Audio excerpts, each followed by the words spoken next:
And I'm still not yet over with my Miss Universe Philippines 2025 finals review, and I just couldn't let it go just that easily, given how happy or overjoyed I have been since Atisa Manalo won the title last weekend.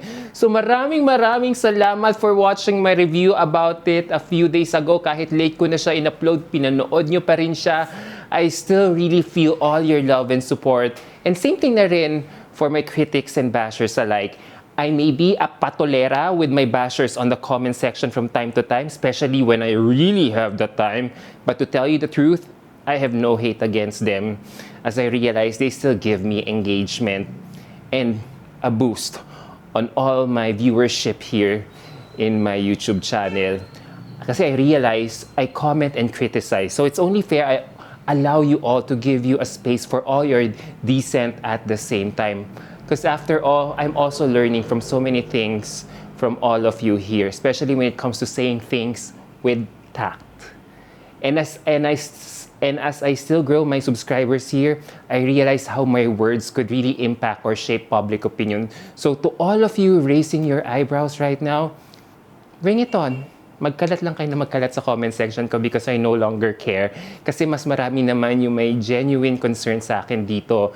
Hindi nga lang kasing ingay ninyong mga bashers ko, but really, ramdam na ramdam ko kayong mga genuine subscribers ko dito. So to all those who really genuinely love me here, thank you all so much for putting up with me, with my craziness, and even my blunt commentary, especially when I go live, most especially. Diba? Alam ko naman yung 75% ng 89,000 followers ko dito, hinihintay lang ako uli magkamali, pumalpak, at dumulas uli ang dila ko for all hell to break loose all over again. So kayong mga genuine followers ko na lang ang pinaguhugutan ko ng lakas to still do this, to be here on my YouTube channel. Like how I did my review last time wherein I spoke until I finally lost my breath and realized that I was already reaching an hour with my commentary there while still about to touch up on a lot of things or segments during the finals night.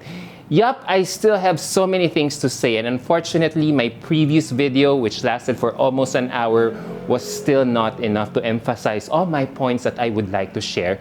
So here I am still continuing my commentary about the just concluded finals, but restructure it to my resident content here in my channel, which is all about sharing you all the lessons that I have learned from each pageant coverage that I do. So here it is. I've got 7 lessons that I would like to share from watching the finals night of Miss Universe Philippines last weekend. And so, here they are. So, first lesson, breaking the so-called Binibining Pilipinas curse. Now, who says a Binibining Pilipinas can't win Miss Universe Philippines? Now, nobody can speculate on this, especially after Atisa's win last weekend. Because breaking the Binibini curse has been a long-standing challenge, diba? Because over the past 5 years since MUPH started, the strongest candidates with prior Binibining Pilipinas experience struggled to secure the most coveted crown in the country. Because there were even rumors that the pageant wouldn't crown anyone with that background. But Atisa shattered that notion last weekend because her victory was a perfect blend of destiny and strategy, proving that perseverance and growth within the pageant system can really lead to success. Now we go to my second lesson, and it's one has to restrategize to claim her destiny or her dream crown. This is Atisa's third attempt technically to vie for the title of Miss Universe Philippines. In 2018, she was still raw to win the title because she was still very young then. Despite her being a newbie, she still emerged second overall to Catriona Gray by winning the Binibining Pilipinas International title. And 6 years later, she went full 180 degrees or sexy for her second bid in Miss Universe Philippines. And you can really see that there was a conscious effort from Atisa to act and look different just so she was able to show something new. And while we admired her for experimenting on her looks just to wow us, she still was not able to sustain this so-called new look or this new sexy look as her Barbie doll-like beauty got drowned in those sexy makeup, hair, and gown styling, which were all too trying hard to prove a point.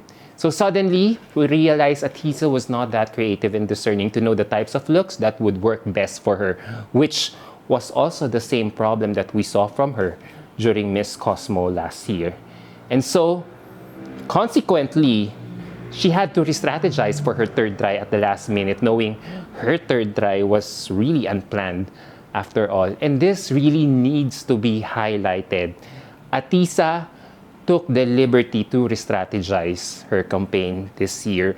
Yung team niya was those who believed would let her win. She picked new designers, makeup artists, and brought in people from her old camp, which is Aces and Queens. And in Atisa's case, she switched to different designers then when the time demanded for a change. Michael Cinco siya sa Miss International back in 2018. Nag-Michael Cinco uli siya nung Miss Universe Philippines last year. Afterwards, nag-Mac Tumang sa Miss Cosmo. At buti naman, at nag-Valtaguba na rin siya this year. So another thing, when it came to her makeup naman, napansin niyo rin naman yung difference, di ba? She switched from super heavy-handed makeup by Albert Cunyawan last year to the soft makeup styling of Mickey C this year. So what I am saying here is that sometimes loyalty keeps you stuck. Just because someone helped you once does not mean they're meant to be part of your entire journey. Because growth requires evolution, and that includes your team. So girls, learn from Atisa in this case. It's okay to switch it up. New heights demand new energy. If your old glam, stylist, or creative team can't elevate with you, it's not betrayal to find people who can. So don't confuse gratitude with obligation. You're not being disloyal by choosing what brings out your best. You're just being strategic. You're building a legacy, not running a charity. Pick the people who see your vision, not just the ones who knew you before the glow up. Right. Now let's go to my third lesson. Ito talaga yung pinaka-importante, and I have to highlight this. A candidate like Atisa has to do a color analysis of her eventual finals gown. This is one important lesson I learned from covering Atisa's journey here in Miss Universe Philippines this year. You need to do a color analysis of your gown in relation to your skin tone, because I've always believed that color analysis is key, especially for evening gown. You can have the most intricately crafted, perfectly executed gown, but if the color dulls your natural glow or clashes with your undertone, it won't hit the way it should. Because the magic is not just in the beadwork or silhouette, it's in how the color lives on your skin. So take Atisa's case here again. For example, she radiates in rich tones, kung napansin nyo. Pinks, blues, and purples. The more vibrant, the more that she comes alive. And that's what girls need to understand. It's not about wearing something we've never seen before. It's about wearing what makes you unforgettable. So girls, don't shy away from repeating a color family if it works. Stick to shades that make your skin pop, your eyes sparkle, and your presence unforgettable. The right color does not just complement you, it completes the moment. So don't fade into the background for the sake of novelty. Shine in what amplifies you. In Atisa's case, nakita niyo naman, kasi diba she shines in pink. Kahit na ulit na before, back in 2018, she chose pink pa rin.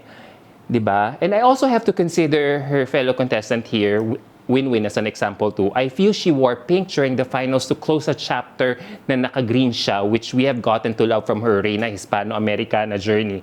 However, I feel like had she chosen a gown in that family of green or jewel tones like sapphire blue, it would make all the difference. Right? And now we go to my fourth lesson. And it's, lalo na to sa Q&A, always learn to express and not to impress. This is also one important lesson I have learned from watching the finals Q&A this year. All 6 finalists confidently expressed themselves without sounding too perfect and rehearsed on stage. Despite having a hard-hitting elections team for this segment this year, nakita nyo naman, Walang isa sa kanila ang nag-falter even though most of them lacked a personal touch in answering their questions, as only Atisa made the most personal and heartfelt answer among all of them. Because if you will analyze Atisa's answer talaga, you would really observe her pacing was just right, as she chose words not too deep or complex for us viewers to understand. Because let's face it, Miss Universe is no longer looking for the best speaker out of the bunch, but someone who has the ability to connect to people instead.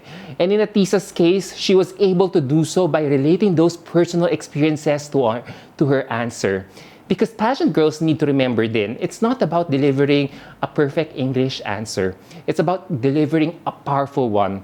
And sometimes the most memorable lines are the ones that come from the heart, in the language that feels most natural.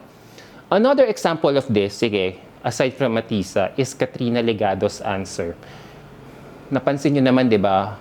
Narinig yung Tagalog phrase niya na babae naman. It was so simple, yet so piercing.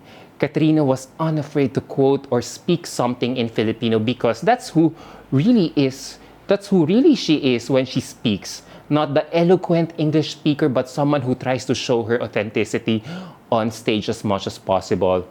Or, balik tayo ulit kay Atisa. Natandaan niyo yung Tagalog phrase niya na kahit pa ulit-ulit, which she uttered during her closed-door interview, aminin niyo, napaiyak kayo doon, natiri-eyed kayo doon, because it hit deep, because it was really real. And these moments resonated because they weren't trying to impress, but they were trying to express. And that authenticity, that's what people remember. So girls, don't be afraid to speak in Taglish or throw in that one Tagalog word that feels right, because it adds flavor, it adds truth, and most of all, it connects. The goal isn't to sound perfect.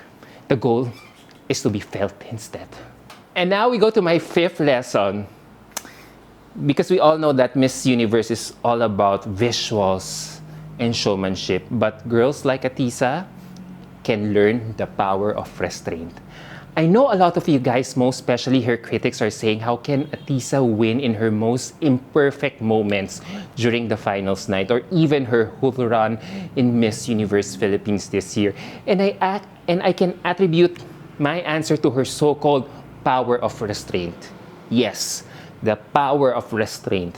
Because throughout her whole journey here in Miss Universe Philippines this year, all of us observed that Atisa was not at her winningest moments, given the mismatch of her soft makeup to her very sexy Valtaguba gowns early on during the portrait challenges, her underwhelming looks during the Hello Glow and Runway Challenge shows, but she still did not mind it, as she finally learned to let loose and be relaxed without overthinking every step of her journey.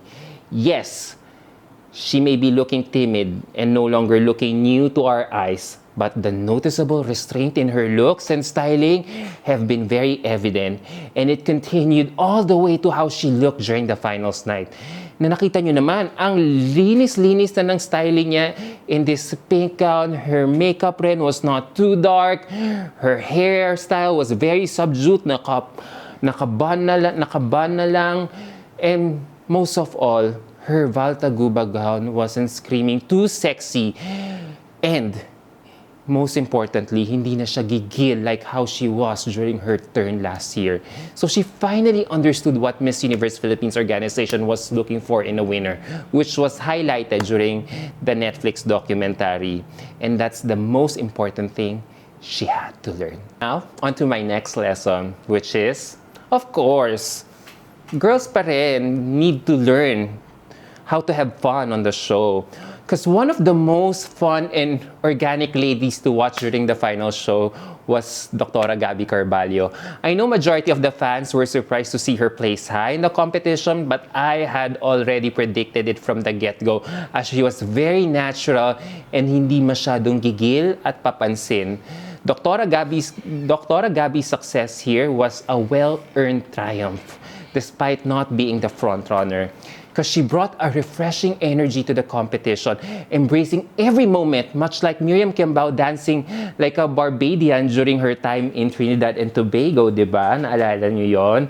You can really see that Dr. Gabby here was having fun in each segment of the competition. She was letting loose early on during the Mabuhay opening number.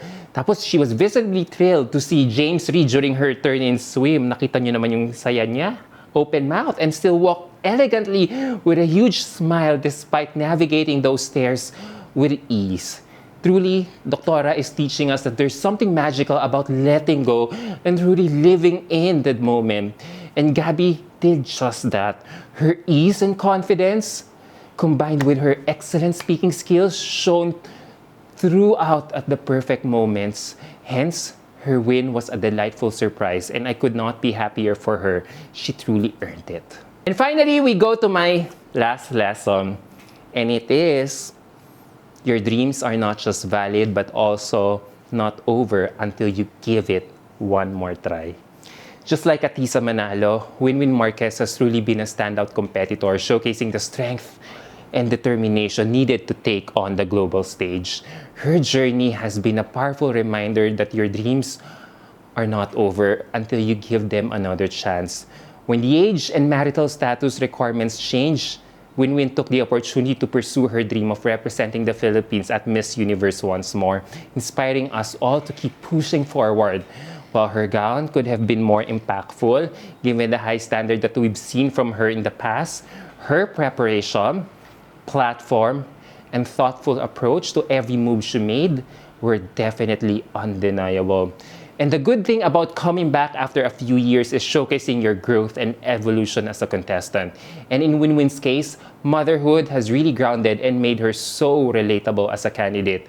She did not have any qualms talking about motherhood as she fully embraced her new identity. A mom who could definitely make an impact in the universe. Hence, I just don't want her to get wasted from this beautiful Miss Universe Philippines experience that she just had. So, what should she do now? I believe that she should spread her wings further after this competition. Maybe offer herself as an additional mentor or talent of Empire, as Miss Universe Philippines would benefit immensely from having someone like Winwin, much like how Nicole Cordoves is or has shaped Binibining Pilipinas Charities Incorporated. And with her engaging personality and star power, she could really play a crucial role in hosting events, shaping the organization's branding, and offering valuable pageant consultation. And it would really be a missed opportunity for Miss Universe Philippines not to harness her energy and influence. So there you go, guys. What do you think about my new set of lessons that I am sharing here on my platform? Well, let me know what you think about it. And I really hope you all had a great time listening to it. And I want to take this opportunity to thank you all for being there with me all throughout my Miss Universe Philippines coverage this year. As you all know, wala na akong access sa kanila. And I'm so grateful na hindi nyo ako nilubayan, hindi pa rin kayo tumiwalag sa akin kahit wala na akong masyadong mai-offer na content dito sa channel ko about them except for my commentary videos. Nakakataba ng puso that you still believe in me despite what happened. And I'm really humbled by all your love and support, especially now na after all, na nanalo pa si Atisa, na talagang which is really a wish granted or an answered prayer for me.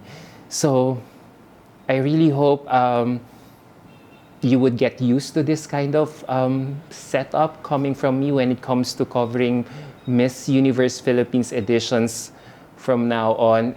Hanggang dito na lang din ako at natutuwa na rin ako kahit wala na ako doon. Talagang yun, napapaigting ko pa rin yung boses ko as you all still listen on what I have to say about them. So maraming salamat. Thank you all for watching. I really appreciate every comment, every single comment you make. You put it out there, whether it's good or bad. Talagang pinabasa ko for my growth and improvement at the same time. Maraming salamat uli. Until my next video. Bye-bye.